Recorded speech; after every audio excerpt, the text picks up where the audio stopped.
Right, on a beautiful spring day, great to be catching up with Ken Breckon. Firstly, what a magic place you got here, mate.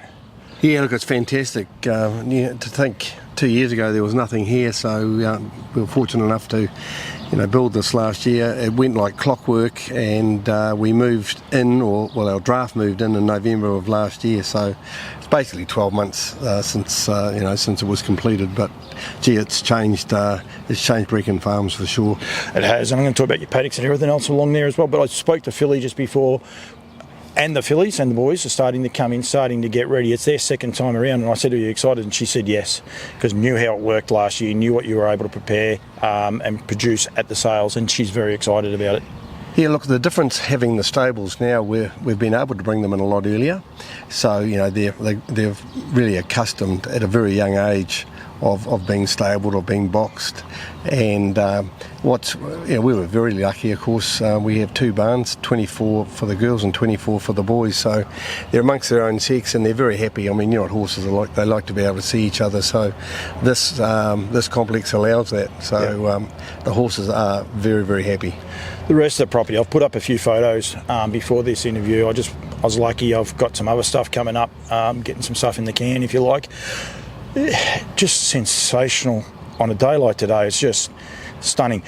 What you need on a day like today, we've got the world drivers and that coming a bit later on, but you need every person in harness racing to be just dropped here, airlifted from doesn't matter, South Australia, doesn't matter, drop them here, because this is just amazing place on an amazing day, and it's so easy to get up and about the industry, isn't it?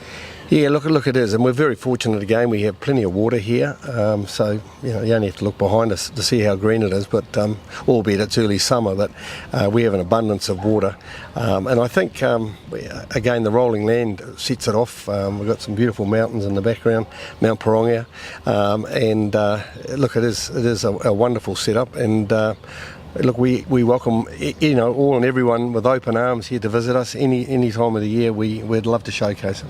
That's one thing I do want to get onto. We'll talk about a couple other things, but with the yearlings coming in, 36 yearlings, I think Philly said to me there before, starting to come in. We want people now, if they're coming to New Zealand, yearling inspections, the sales are 16th and 18th. I hope I've got those dates right. Monday the 16th here in Auckland for you guys, at Karaka, through NZB, and I imagine that will come up shortly. The catalogues will go live shortly. I'm catching up with James Jennings tomorrow.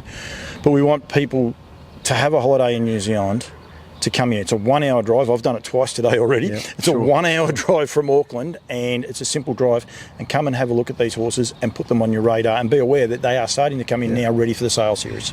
Yeah, and I think what's wonderful also, it's great to hear. Hamilton Airport's actually turning international, so it's only 15-20 minutes from the farm. So look, I know they're doing a lot of direct flights now to the Sunshine Coast.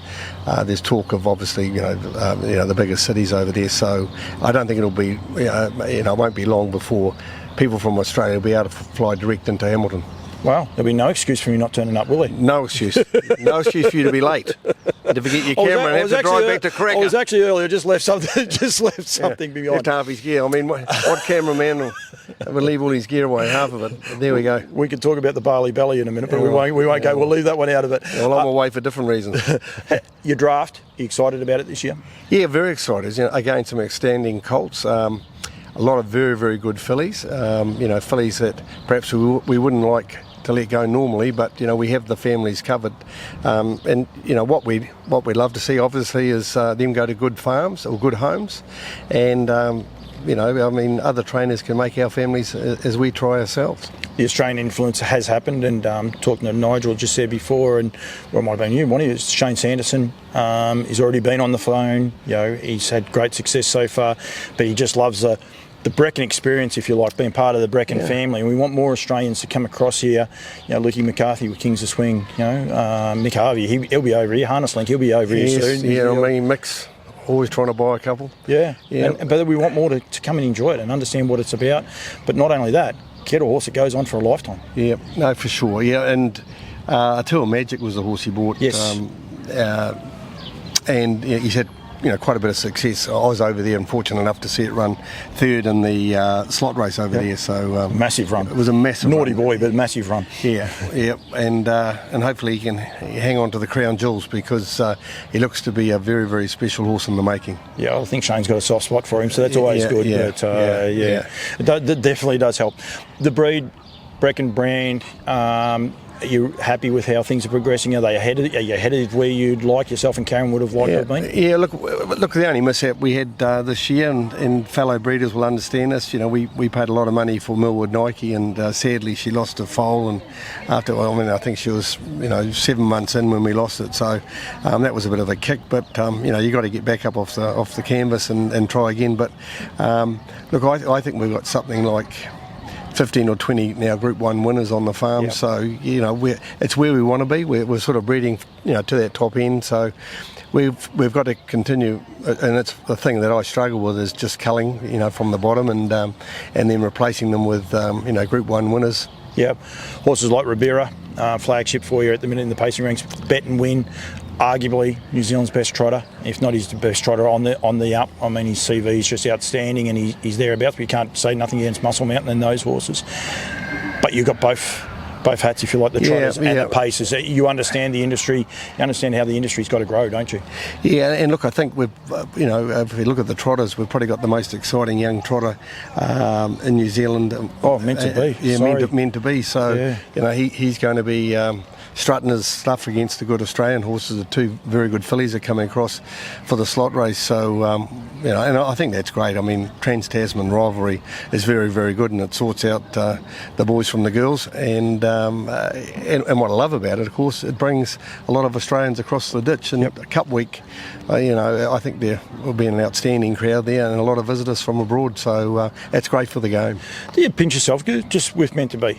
You bred Higher Power as well, like classy, great horse. Yeah. Well, I think for all the listeners, we've got full brothers for both, so there we go. So Meant to Be has a full brother in the sale, as does High Power next year. So both full brothers. Both full brothers, going and both outstanding. Sales. Yeah. Wow. Well, I've got to say it with the mic in hand. I think they're better looking than those two. But there, I'm not biased, of course. Well, that's saying something, because I mean, Meant to Be he's a real looker, isn't he? No, he's a standout colt. And yes, he is. He's been a bit naughty too, but I think talking to Scotty the other day, he's pretty happy. He knows what's going on, and he'll be ready. I just think he's full of beans. I think he needed the runs under his belt. Exactly what he said. Yep. So I think he'll be ready for it come show day. What is your preferred gate? Do you have a preferred gate? Look, I probably don't, but I suppose getting into the game back in 1996, we were fortunate enough. Our first horse from my late brother was Magera, a pacer from Black Watch fame, which of course this is where his farm originates from. Sandy Yarnley and his breed. Not long after that, though, of course, we had the great trotter which we bred, I Can Do's It, and I suppose that's probably swung me a little bit more towards the trotters. But I love them both, but to have such a great horse so early on in ownership probably changed the game for us. And again, a love affair for harness racing. So look, I've got a foot in both camps. I love the trotters in a way. Myself, Meant to Be in Barry and Scotty's stable, so he's like in with one of the premier stables, if you like. Gets driven by one of the best drivers going round. So if you're a thoroughbred person watching this interview, you say, oh well, the best goes to the best, and away it goes. No disrespect to David and Stacey White, they are just finding their feet coming through, and the job they can do with Bet and Win. Michael Bellman won the Victorian Trotters Derby, his first Group 1 the other day. You can do these great things with these trotters what looks a little bit easier than the paces, doesn't it? Yeah. Look, I smile. I mean, look, he's a pet to them, and I think they treat him like royalty, and it's just not David and Stacey, but it's the whole extended family. He's become part of their family, and it's beautiful to watch. And I sit back and I love watching them, and I wish them all the best luck, because they are really trying. They are young, and it's good to see young people succeeding. Yep, and the one thing I love, and I wish a few more people take it out there, presentation, smick. Yes. I'm not going to say they're better than everyone else or worse. Just have a look at what they do and the way they present. And those attention to detail. Two little boys. I don't know. I don't know how Stace does it all, Tom. I say so. Yeah. You love a good time. We've got a few people starting to come behind us here. We're going to have the World Drivers' Champs. They're coming here tonight. It's Melbourne Cup Day. You love a good time. It's one thing we don't sell, I don't think, enough from harness racing, the amount of fun we can have. You said there before about photos. It wasn't that long ago in Queensland. You guys were all in Bet and Wins photos. You were standing there lining up and enjoying the occasions. Don't forget Ribeira's. And Ribeira's. Well, no, I couldn't remember them all. I think there was another photo you were in and you shouldn't have been in, actually. I think there was one other one there. But that's okay. But that's what it's about. I like my photo tag. But that's what it's about, isn't it? Yeah, we've had a good run. Of course, remember the year before we won the Derby with Major Hot. Yep. Yeah, that's so. It's we've had a good run over there. Yeah, for sure. Yeah, but we love getting over there, and you're quite right. I've got a real love affair for that Brecky Creek pub. Many years ago, when I was working in Australia as a young fella, I used to go there most Fridays, so it was wonderful to get back there, I can tell you. Reminisced a bit. Reminisced a bit, yeah. I will let you go, mate. I really appreciate it. There's plenty happening. As I said, the main thing we want to get across, we're not going to talk about individual, although you've highlighted two of those. I will be doing some stuff with Nigel. I'm going to come back before Christmas and we'll get a few of them out and start highlighting a few of these horses and their bloodlines. But we want people to come here. If you're coming to New Zealand, fly into Auckland. If you're lucky enough, you can get into Hamilton Island. Hamilton, it's not Hamilton Island's a little way away. Come and stay, but give you guys a call, give Nigel a call, and come and inspect these horses. And then when you come here, you're going to understand why these horses are what they are. The two buildings each side of us are sensational. The paddocks out there are just stunning. The whole place is just awesome.